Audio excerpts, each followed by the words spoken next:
to The Independent Musician.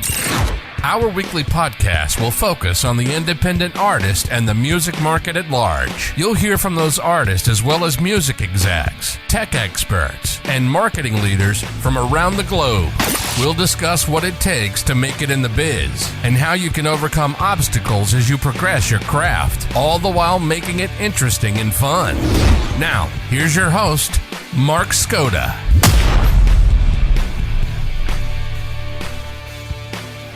This is Mark Skoda with The Independent Musician, and today we've got author Aaron Ahuvia, who is going to be talking to us about the things we love. And Aaron, welcome to the show.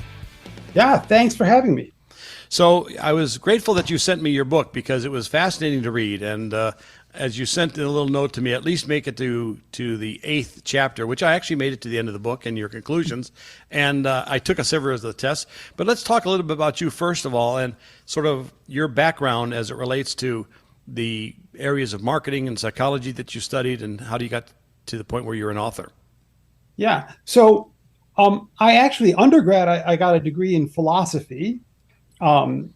And discovered upon graduation what I actually always knew, that there weren't a lot of job openings for philosophers.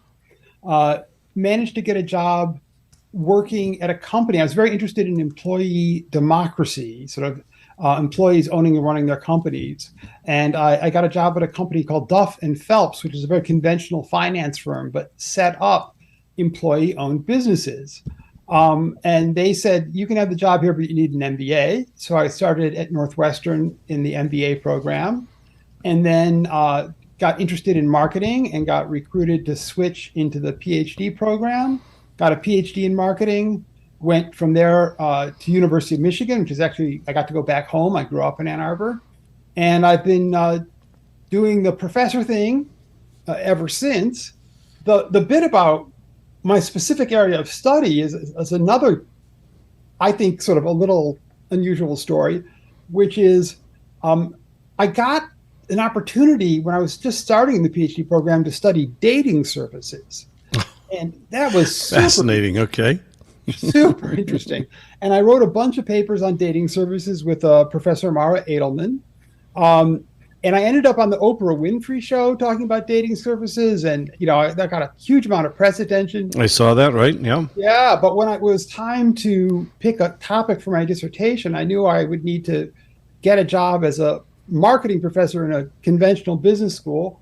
And being the dating services professor wasn't going to get me a good job. So, that's right. But I had read all this literature, spent years reading about the psychology of love in great depth. And I didn't want to let that all that learning go to waste. So the light bulb went off. I said, well, you know, people love products. What if I took all this stuff I've learned about love and applied it to things that people love? Products, services, brands, activities, hobbies, places, wherever. And so I ended up doing research on that. It turned out that while people had talked about this for, you know, thousands of years, nobody had actually done serious scientific work on it. So I was the first person to do work on this, and I've sort of been still working on it ever since. And that's given me a strong reputation in that area. So I decided to put out a book, bringing sort of a lot of the research from that area to a popular audience. I know your audience is musicians and music lovers. And I'm also a music lover, and there's a bunch in the book about why people love music and how that works, and why people love some songs more than others. Yeah, I think that's interesting because a lot of people say, well, why would you have this guy on that talks about the love of things when, you know, he's a marketing specialist. He's got some background in obviously this whole area of understanding love and understanding feelings. What does that have to do with music? And as it turns out, a heck of a lot, indeed. Yeah. Music is a great example. And it's one of the things when I just ask people, name one, do you love anything? And if so, what? Music comes up a lot. It's something that people love. Well, you know, let's talk about that. Obviously, what I found interesting in the book, and of course, you go through the whole sort of history of even are our brains wired for loving things, which I think early on the conclusion was no. It was actually a utilitarian view of things, and as we became more consumer oriented, the idea of of being in love with our things and then loving those things, even having relationships with them. We'll talk more about that. But I thought it was very interesting as you got towards the end, you go through this whole call it the three legs of the stool of anthropomorphism and the idea of the people connectors, and of course the whole idea of your view of your self-love, institutionalization of yourself. What was interesting though, in the last chapter, you really cover off this issue of where we're going, and as I read it, I was struck by the fact that there's been a lot of talk about this whole idea of post-humanism, right? And the integration of man-machine and the lack of God, if you will, in our lives. And so we'll talk more about that.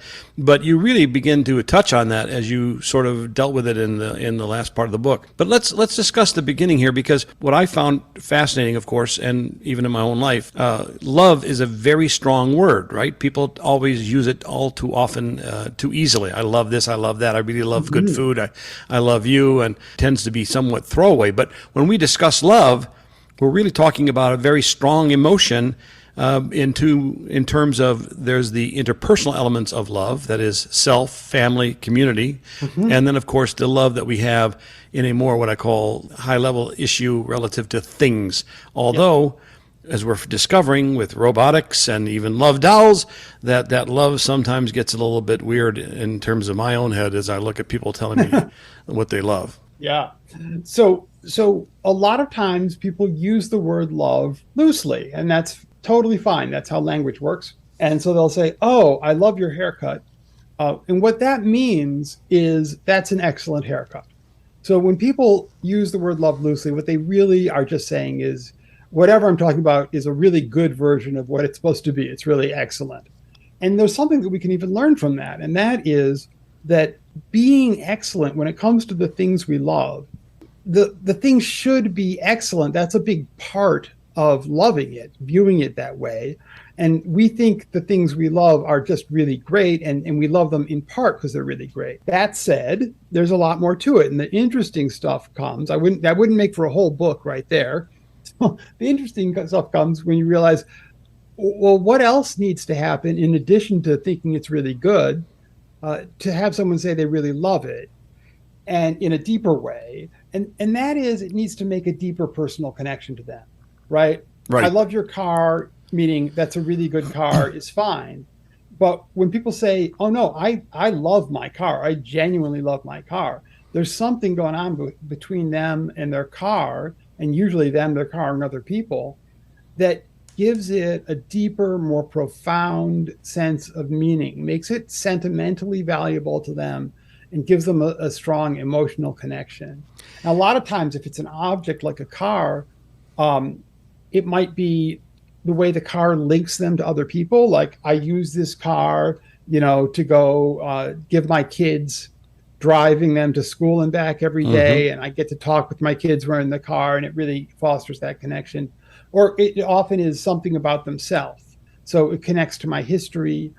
People will say, for example, the car I loved the most, it wasn't the fanciest car I ever owned. It was the first car I was able to buy with my own money. I'd finally gotten a job, and I'd reached the point where I had enough money that I could buy a car. And what that car really meant to me was, I'm an adult now. I've made it. I'm a real adult, etc. And so it's these kinds of meanings that people attach to the objects that let them really love it. And that's also true with music. We love music in part because, it gives us this enjoyable experience. But music touches people in a much more profound way and becomes really a part of your life story, the music that you loved at any given time. And so it does get very bound up in your own identity and helps make you the person you are. And I think that's exactly the point. I remember there was one example you gave about things, and I was struck by the idea of a book. I think you talked about somebody had this very old book that they were given, and would you get it out of the house first during a fire, right? And I think the joke was, I'll get the book out of the house before my kids. And it was that sentimental value, the love of that book. When I read that, I thought back. I actually have my journal of my great uncle's World War I journal. And I remember vividly going through that and reading some of his notes in his field journal. And the last notes he had was when he was actually tipping over a German's helmet, and there was a head in there. And I can remember that's basically where he stopped writing. And I still have that journal here.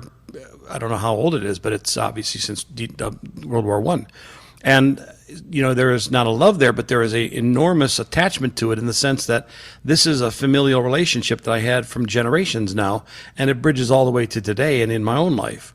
But music in particular has a very different sense of love, I think, because it is able to not only move the soul and in the current sense, because we have the auditory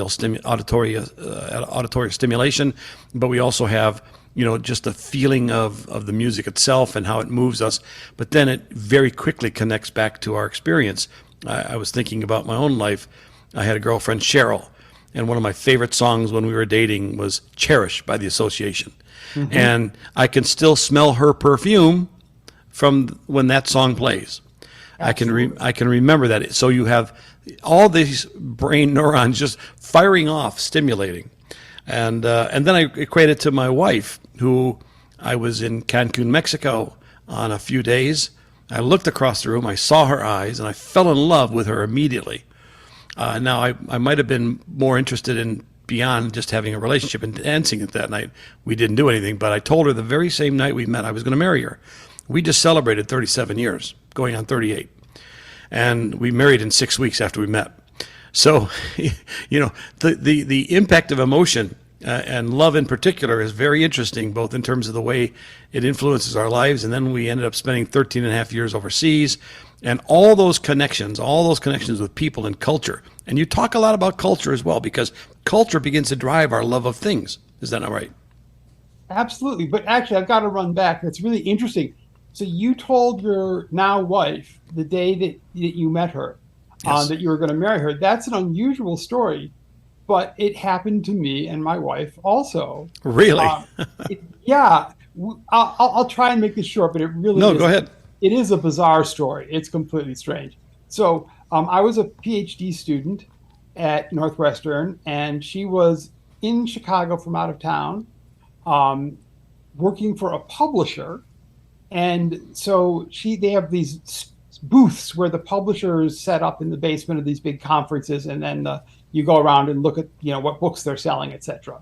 Mm-hmm. So I was looking around and I met her and we hit it off, and her name tag said Ora Bartfeld, New York. So I assumed she lived in New York. And at that point, I wasn't really interested in dating anyone unless there was a potential significant relationship. I'd sort of been through the other stuff already and was kind of tired of that. So I thought about not pursuing it, but a friend of mine encouraged me and said, well, you really like her. You really hit it off. She's going to be here, in this one more night in this town just by herself. Now, how boring is that? Why don't you just take her out to dinner, and just have a good time?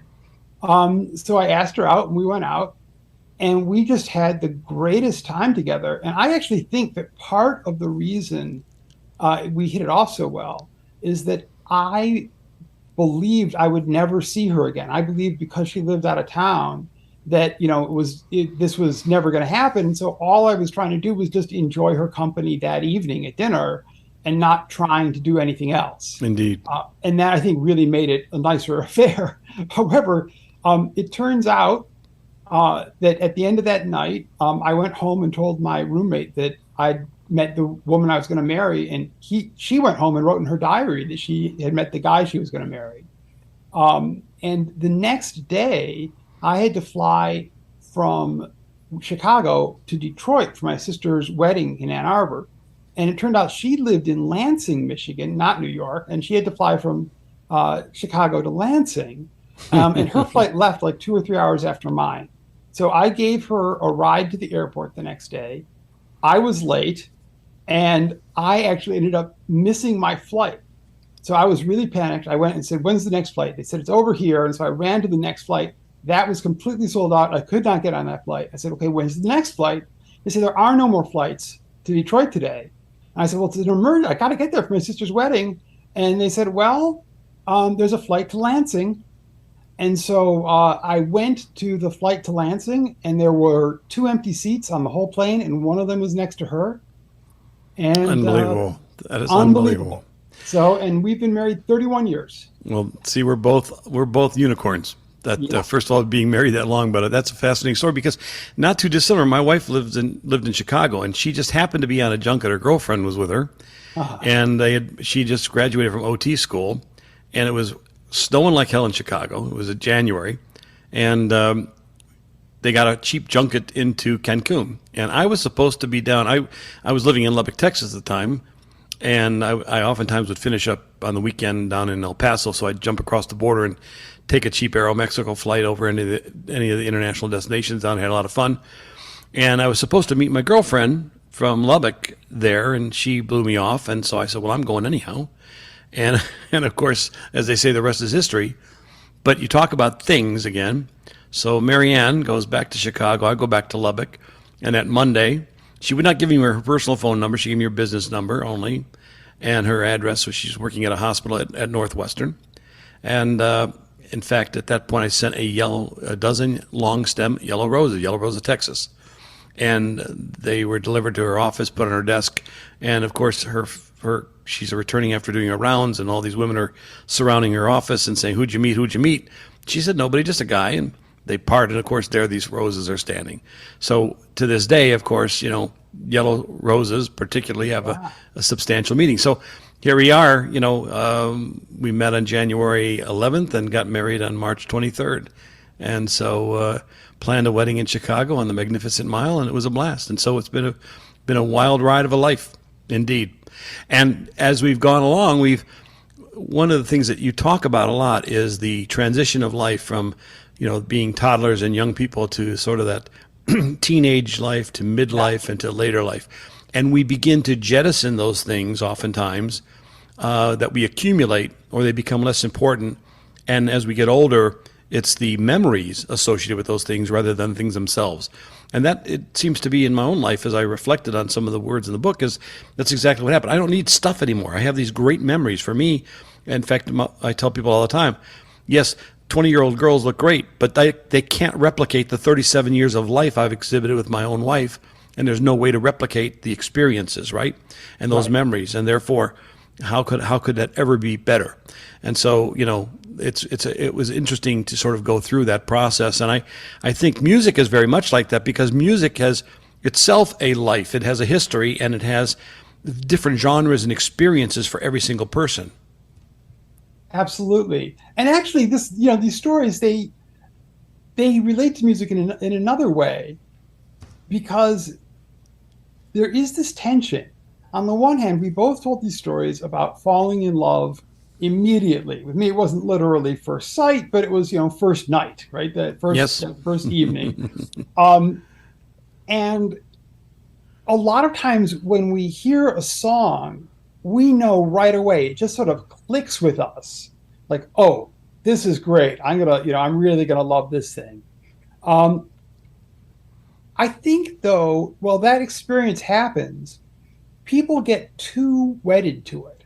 And I think it's particularly a problem today with music streaming services. And I'll get back, if you remind me, I'll get back to why I think that's particularly a problem. But every type of music that we listen to, we learned to like. The only difference is the ones we think, oh no, I didn't learn to like this, I just always loved this. No, those are the musics that you can't remember when you learned to like them. You were too young, or it happened as a background process. Mm-hmm. But every music that we like, every kind of music, is something that we learned to like. And a lot of people, when they get to be, some people, it happens as early as 25, and there's even a biological cause of this in terms of the brain and how it matures.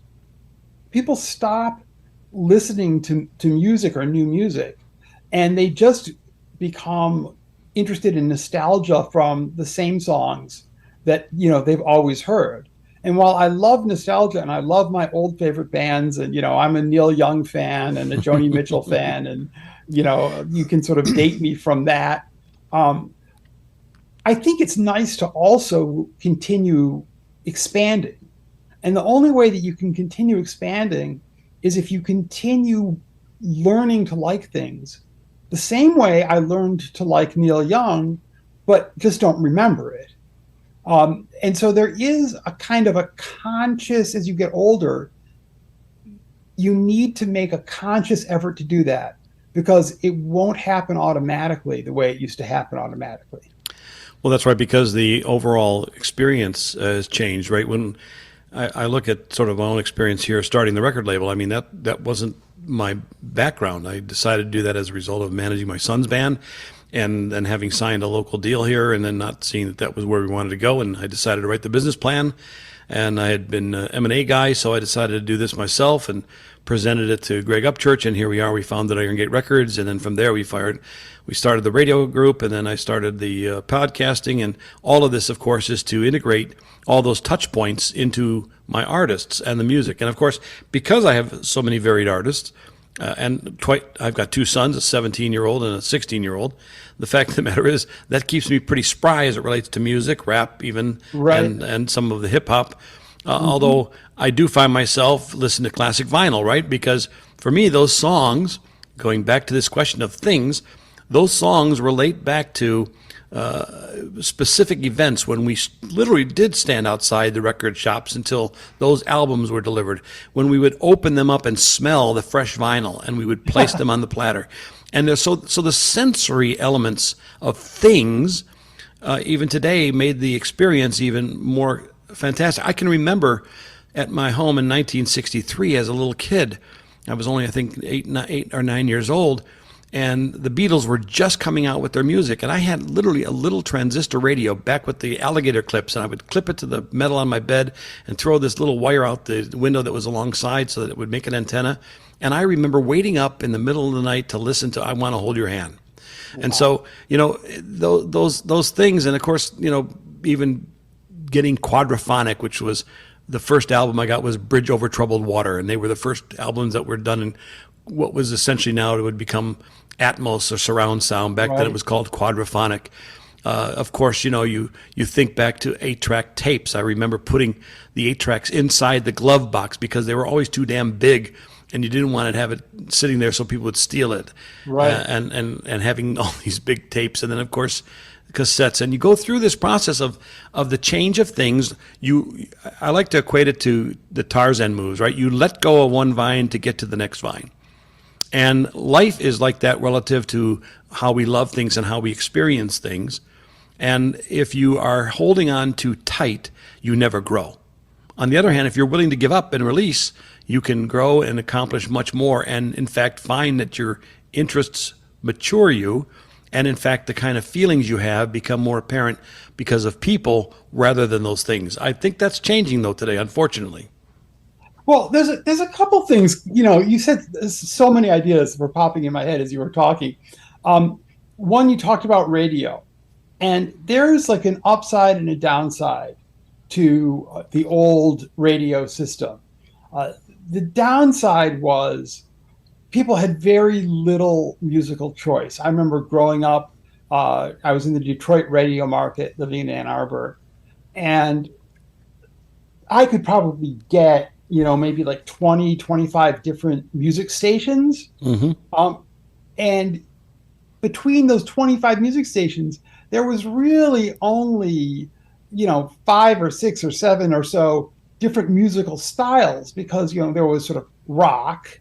Rock would have like 4 or 5 stations, and there was soft rock, which would have 3 stations. And then there was, this or that. And there were multiple stations all playing the same damn songs over and over again. That's right. And I mean, there's stuff from like that whole period of like Styx and Foreigner and whatnot. I am sure that there are people listening to this who love that music, and God bless you if you do. But if I hear that stuff again, as long as I live, it'll be too soon, because it was just, too much into me, too much. And then you could go and buy records. Which I did with the band. I had a lot of records. There was this place that sold used records for a couple bucks, and then there was the 50-cent bin of what they couldn't sell. Mm-hmm. And a lot of my favorite albums of all time just came out of that 50-cent bin because it was cheap enough that I didn't have to know what the record was. Like, I like this cover, and so I'd buy it, and it would turn out to be terrible or great. In any event, though, you'd have the records, but that was still a limited set of music. And so with the records, I would listen to the same thing over and over because I had to, because I only had so many records. Mm-hmm. But that process of listening to it repeatedly, that's the process of taste formation. That's how you come to like something, as you get to know it in its nuances and its details from that repeated experience. And so as a result, you get to really love things. Whereas today, the good news is I have access to, 30 million songs or whatever it is on, the streaming Right, service right. that I use. And the great news is I've exposed to all this new music and I'm really happy to hear it. But I have started a self-discipline of making myself not listen to playlists, instead listen to albums and listen to the whole album and listen to it many times so that I actually get to learn and enjoy the music. I think that part of the reason that new music today is having a hard time in the marketplace is that people hear it once and they like it, but then they hear something else and they just never get back to it. And it doesn't stick well enough as a result. Yeah, there's a sense, I think, of what I call the disposability of music. You talk about radio, and I grew up in Cleveland, and we had a station called WMMS, which still exists today. It was called WMMS The Buzzard, and they were one of the first FM stations in Cleveland. And their modus operandi was to play the entire album front and back every time an album was played. And they were the only station doing that. And they had these very cool mics, so they would always have very, very low, cool sounding voices. This is WMMS The Buzzard, and they play the albums. And I remember listening to so much music, and as you talk about albums, I never sold any of my albums. I have every album I ever bought as a young man, as a kid. Interestingly enough, we had them out in the barn here. So my son, who's 16 years old, who's the drummer, he just pulled them out of the barn, put them up in his room. He pulled the turntable that I have out, and he's listening to my albums that I bought when I was 16, 17, 18 years old. I mean, this is now a long time ago. And so why is he doing that? And he said, it's so cool. Why? Well, because for one thing, there is the tactile element of things, right? It is seeing, as you pointed out, you look at the album cover, and when you're listening to the music, you could literally sing along or read along with the lyrics, because oftentimes there was a lyric section or a lyric page included in that.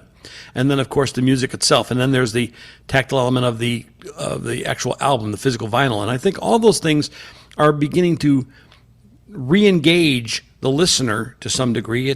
And there are a lot of artists releasing new volumes of vinyl as well, or remastering of those vinyl albums today. Not that that's ever going to outstrip streaming, of course, but I think people are searching for connection. And you talk a lot about that. I think when we find love and love of things, it's more than just I like your, or I really love your Mercedes, or I love, mayonnaise on my sandwiches.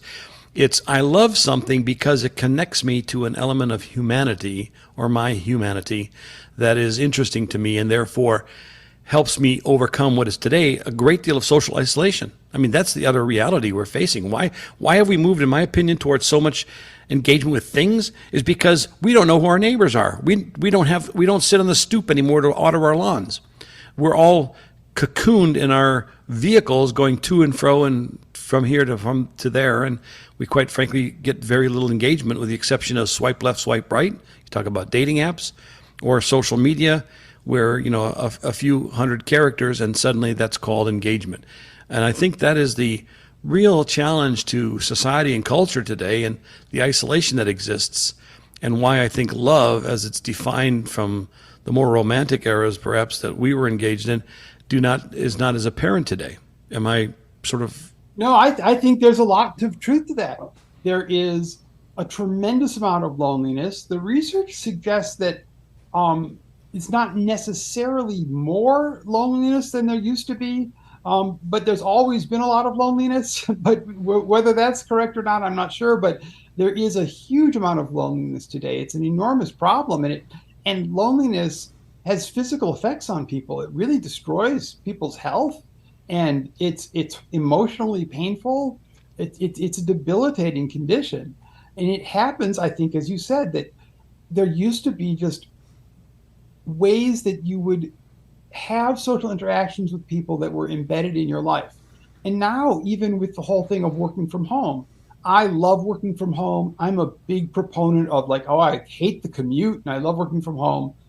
But the truth is, it's one more huge source of interaction with other people that's getting kind of sucked out of our lives. And here to get back to music about this, something that I'm doing that is specifically around music for this is I remember when I was in high school and college, my favorite thing to do with my friends was just hang out and quote listen to music, which really meant hang out and talk. Right. But there would always be music on in the background, and people would choose one album, and the next person, when that was done, somebody else would choose the next album. You sort of take turns, and it sort of gave you something to sort of focus around.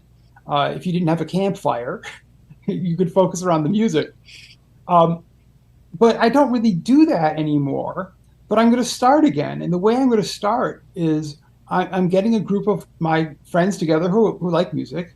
And we're going to have kind of a music potluck every month where each person brings one song and plays the song for the group. And we all talk about it. And then we go to the next one. And then when that's all, when we've been through all the songs, we just put on some other music and hang out and, talk with each other and have a good time.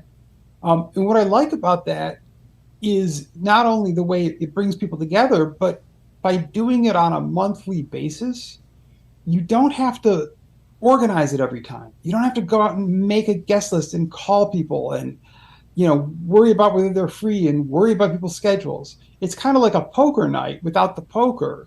But, poker night just sort of happens every week or every 2 weeks, every month. And you don't have to like replan it the same way. And I think that can be really useful. And the things we love, whether it's music or something else, is a great way to create one of these groups where you do come together with other people, but you come together through a shared connection to this activity or this type of thing that you're interested in. Well, I think that's why music, particularly today, performance music, right, is so popular. I was talking to Greg Upchurch, who's my partner, and he was telling me about how they could not even rent a bus for one of the gigs they were doing. They had to all drive their cars up. And he said there's so many people touring right now and so many people out there post-COVID that basically what they're doing is essentially, just getting out as much as they can. They're engaged with so many more people. People have been so tired of being kept up in the rooms and isolated because of COVID. And music has always been a communal activity. I think one of the reasons I love doing this, I get to meet a lot of bands, I get to meet a lot of artists. My son, because he's actually engaged with his bandmates and with his fans and with the people that when they go out and gig, entertain, even their streaming numbers they get to look at. All of these things, music is a very interesting phenomena because it forces this communal activity. It's only been about 150 years since it's been actually recording. Prior to that, the artist went to the community and played, or the community came to them and went to a venue where the artist played. And so for 2,000 years, whether it was a drum or a flute or a traveling artist, that's the way music was engaged. And so today, the communal activity, the touch points of music to the fans and the fans to the music is more important than ever when we have such loneliness. I mean, we look at the statistics, right? We see kids now 9 years old, they're repeating grades because that isolation literally destroyed 1 year of their learning. We see the rates of suicide increasing. And so music, in my view, and why I do what I do partly is because it's an important element of re-engaging society. There's no other way. You can listen to music as you do and as an individual streaming and earbuds, but that isn't how music is intended, because in the end it was always about performing music for people and people enjoying it and ultimately engaging one another in that common shared experience, right? And that's why. And here's some absolutely amazing science on this. So it turns out that when people form a relationship with another person, part of that is actually physiological synchronization. So when two people are talking and they're liking each other and they're getting to know each other, they will start to breathe at the same rate. Their eyes will dilate to the same degree. There are experiments with brain scans where they monitor people's brain waves. Their brain waves will actually come to synchronize with each other. And part of the way that this happens is that if there's some common thing that they're focused on, because like if they're both watching a movie and the movie has an exciting part, their heart starts pounding faster, right? But we're watching the movie together, so now our heart rate is synchronized going up and synchronized going down. And the outcome of this is that people form stronger bonds with each other because they have this kind of physiological synchronization or brainwave synchronization that is connecting them. There's even research that looks at this a little bit differently, and it looks at the way certain people respond. You know, you might see a movie, I might see a movie. If we watch it alone, our brainwaves we might respond in different ways to that. Right, exactly. But if you take two people who, when you test them alone, their brainwaves respond in the same pattern to the same places in the movie, and you put them together, they'll click with each other and become friends much more often than if you take two people whose brainwaves, when they watched the movie, didn't synchronize, didn't respond in the same way. So this kind of synchronization is very important. Music is perfect for this because music changes tempo and it creates experiences.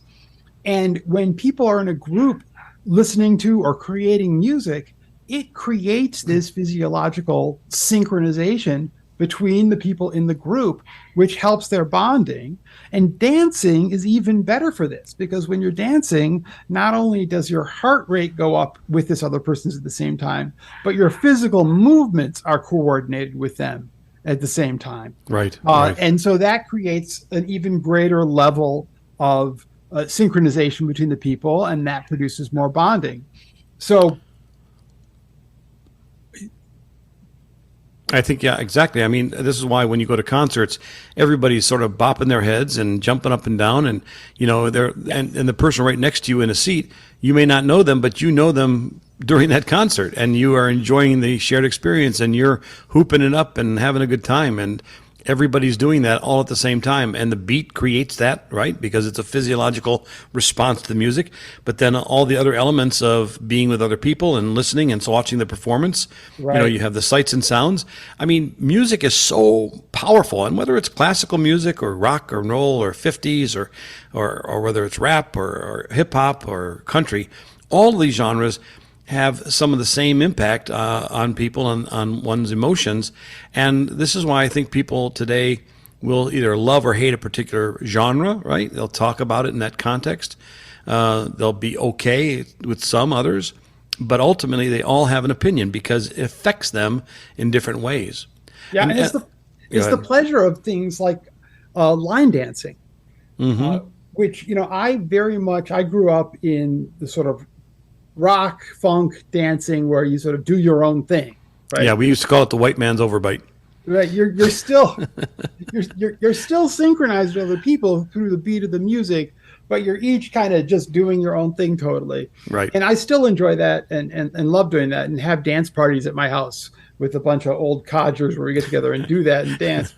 But I also got interested in country music some time ago.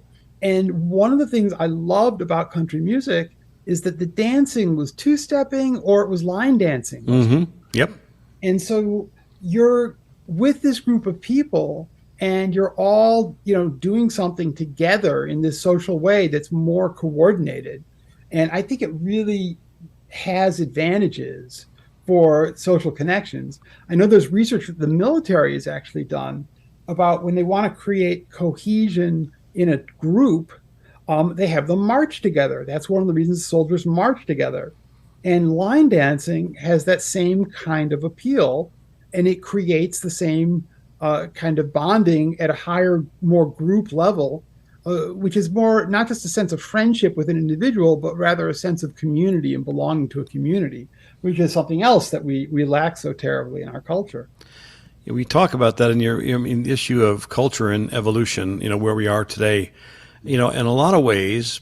And I look to a lot of the concerts I still go to and a lot of the shows that my artists have engaged in, things haven't changed that much. But the culture is substantively changed. And, are we evolving towards some other mode or some other behavior, given, the impact of technology on us? And is that causing changes in the way we feel, our emotions, what we describe as love? What did your research find in that regard? Well, it's more about the possibilities of the future, I think, although there are already, changes certainly in our culture through a lot of the ways that technology is impacting us. But one of the things that we talked about, we touched on the transhumanism bit a little bit. Right. Let me go into that a little bit. Yeah, because I wanted to get there as well. I mean, from this issue of evolution. Before we go forward, we're going to start by going backward a little bit to get a running start and see where things are going. So I want to go way, way, way back. And I want to go back to in animal evolution, way before people. There was, a period, it is believed that the earliest animals, like many modern animals, did not really parent their children. So if you think about a fish like a salmon, the female will lay 5,000 eggs, and the male will come along and fertilize them. And then their parenting duties are over, which is certainly sometimes an appealing prospect. But at some point in evolution, a different type of reproductive strategy evolved, which was that you have fewer children, fewer offspring, but you take care of those offspring and you work to make sure that they survive. How did that change happen? There had to be some mechanism, some psychological mechanism in these animals that got them from where they were, which was they fed themselves and they protected themselves, but they didn't worry about other animals, didn't feed or protect other animals, to a situation where they did, at least for their children, for their offspring, feed and protect and care for their offspring. Well, one of the things we know today from psychological research is that when people fall in love with another person, what happens is you expand your sense of yourself, your sense of identity, so that you include that other person within your own sense of who you are.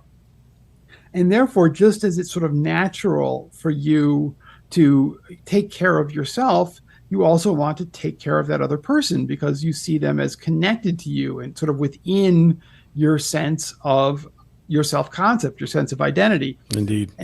And this makes sense very simply as a way that animals too, when they were, they had to develop something, or they didn't have to, but they did develop some mechanism that, allowed them to start caring for their offspring.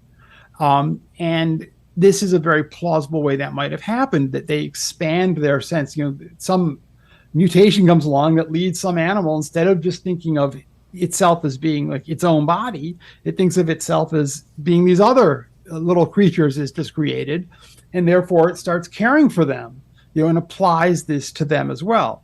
The reason I go into that whole history is to get a sense to the listener of how central to love this mechanism of seeing the person or the thing you love as part of your own self, why that's, I believe, the central mechanism underlying love, that it blurs the boundary between two people or between a person and an object.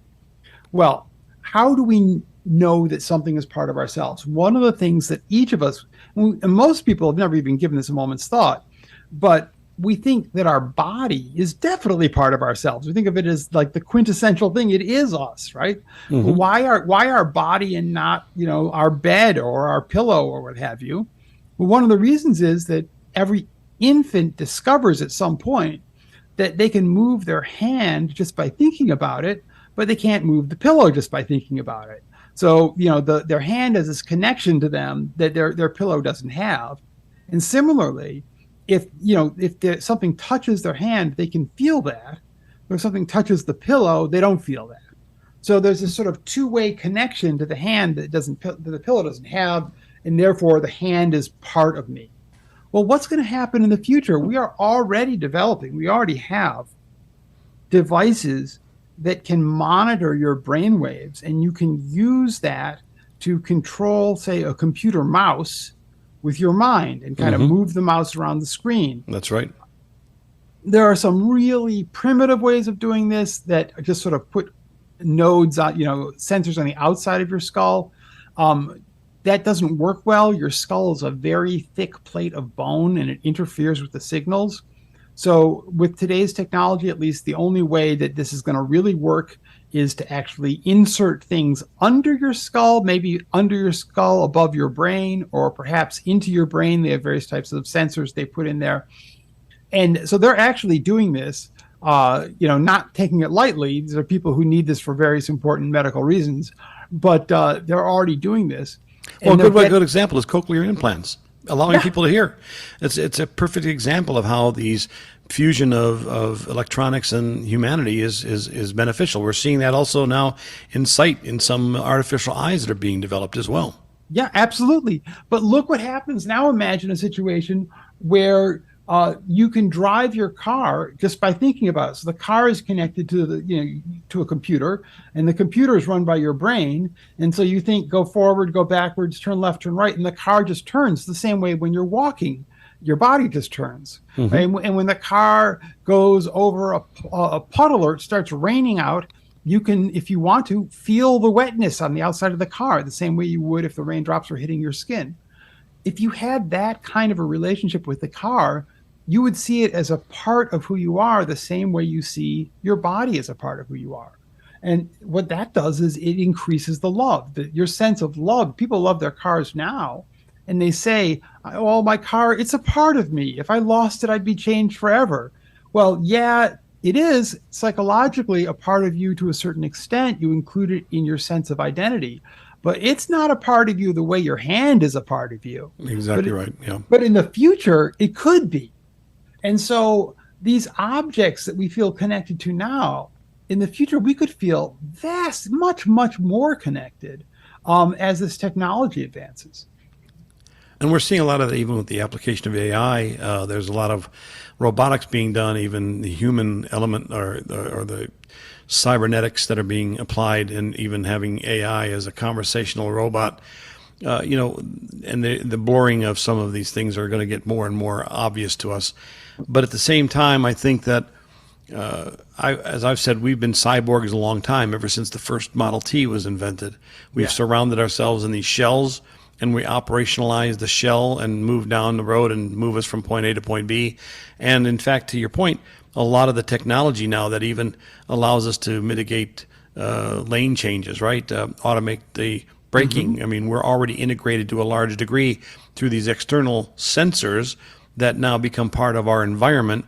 And therefore, when you sit behind the wheel, it's a very different experience than it was when I got my first 1964 Plymouth Valiant Slant 6 with 4 on the dash.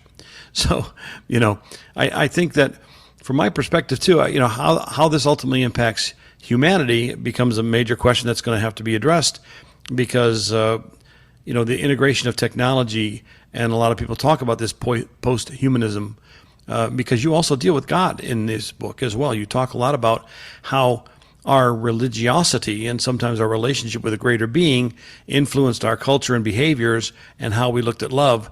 And as we remove the spiritual element of that emotion, it has perhaps less poignant impact on our lives and is more readily disposable. Is that right? Yeah, well, I'll explain what you mean in more detail. I do talk a little bit about God in the book. It's not an intensely theological book, but there are a couple of points that I think are relevant. One is there's this one point where I refer to some research that was very interesting. And it's basically saying that everyone needs ways of establishing their identity. And in fact, today in our society, the good news is that we have a lot more freedom to create the identity we want than we used to have in the past. We're not sort of as confined by our demographics or our race or our ethnicity. We have a lot more choice about who we want to be and how we're going to do that. But one upshot of that is that we also have to think about it a lot, and it becomes a big issue for us, right? Right. If we're not defined by the outside world, well, now we have to figure out, who do I want to be and how do I want to become that person? And so our identity just becomes this ongoing issue. And many people use religion as one, not the only, but, one way of defining themselves, of establishing an identity. And we want our identities to have a sense of being deep, of being profound, of being important. And religion, for people who are adherents, can do that for them. For many people, and increasing numbers of people, religion doesn't play that role in their life. So they look to other things. One of the things that people look to now increasingly is politics. And well, I can see the appeal. Politics is legitimately something that, touches our values at a deep level and expresses our, what we think is important, our ethical and moral values. And so that's very legitimate.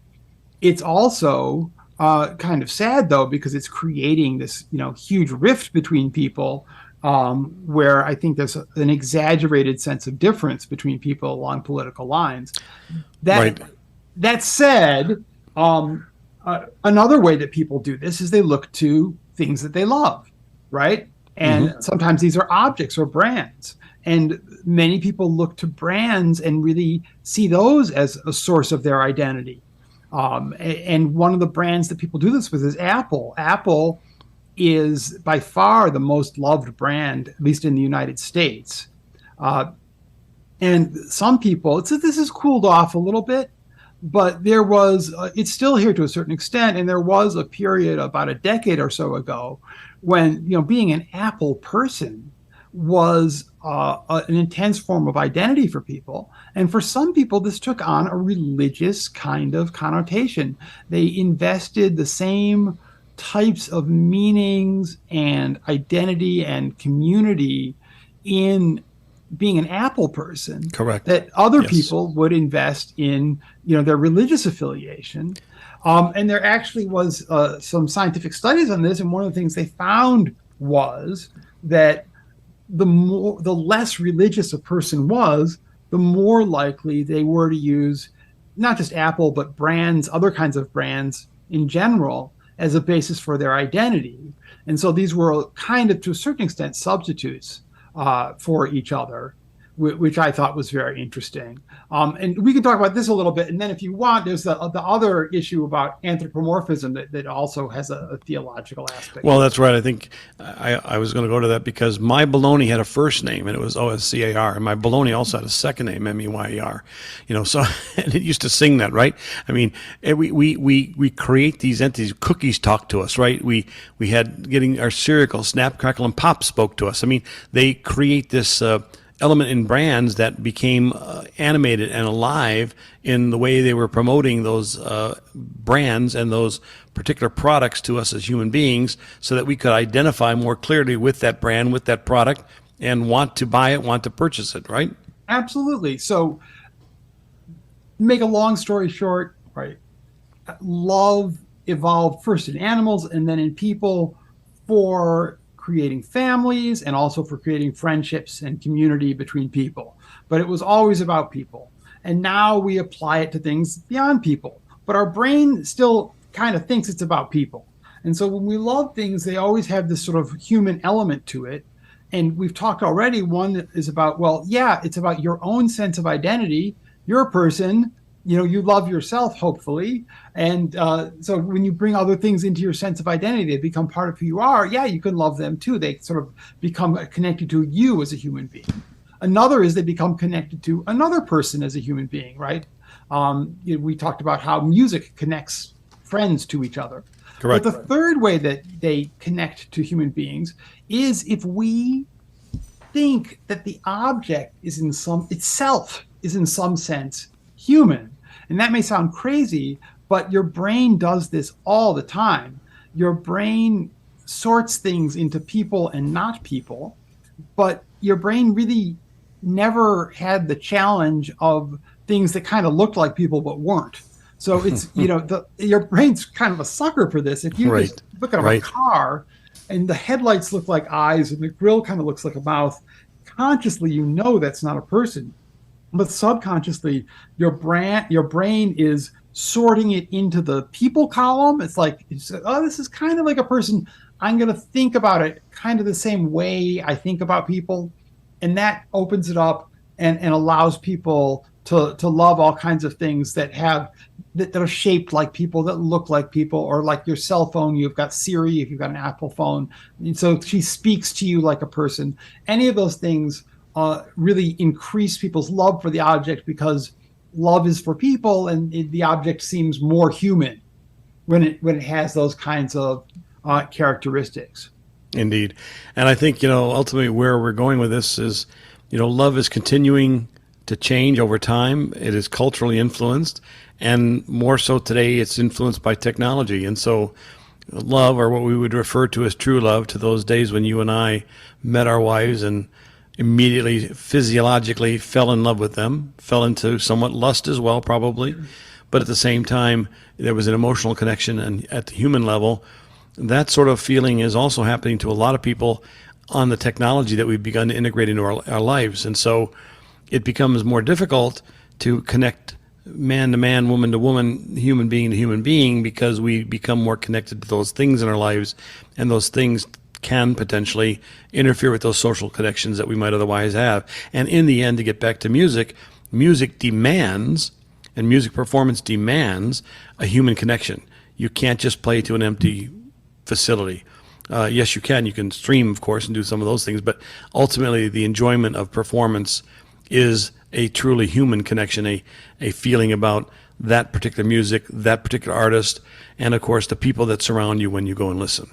Absolutely. I totally think that musical connection is, I agree, very much a human connection, between people. And to go back just a second to what you were talking about with the technology, yeah, I mean, in the book, the last chapter talks about this. Right now, your car looks vaguely human because the headlights kind of look like eyes, but it doesn't really impersonate a human very well. But technology is getting a lot better at impersonating people. And it's quite possible that in the future, there's going to be, more competition between loving people and loving things, because things will do a much better job of impersonating people. Correct. That's kind of a little bit of a downer. I know we're getting towards the end of our time, so we should get back to the upside with music. That's right, because at the end of the day, I'm not going to be around when all that happens. I mean, it's happening faster enough than I like, but I like the foibles of my humanity. Absolutely. And I think my favorite scene is when Captain Kirk was asked by, I forget who the individual was, but he was going to take his pain and he was going to save him from his pain. And he said, "No, I have to have my pain. It's what makes me human. It's what makes me who I am." And indeed, there's a great song my son's band did, which actually performed well. In fact, it's going to be used by a nonprofit down in Florida. It's called "Who I Am." And it talks about the scars that we experience between our birth and our death and our life, and how that changes who we are, and in fact influences ultimately who we become. And so in the end, music still is one of the most powerful elements to impact our lives, I believe, and to impact our loves, and to impact our remembrance of those loves. Absolutely. Aaron, I really appreciate it. This has been a wonderful chat with you. I feel a great relationship's already been started because we have such a common story. Who'd have thunk that here I am on this podcast with an individual who had a similar falling in love with his wife. Now, I got a few more years on you. It just keeps getting better. Aaron Ahuvia and his book, The Things We Love, How Our Passions Connect Us, Make Us Who We Are. Thanks for joining us this week on The Independent Musician. Make sure to visit our website, IronGateRecordsRadio.com, where you can subscribe to the show on your favorite streaming platform so you'll never miss an episode. While you're at it, if you found value in this podcast, we'd appreciate you giving us feedback or simply tell a friend about the show. Be sure to tune in next week for a new episode of The Independent Musician, where the independent musician is the star.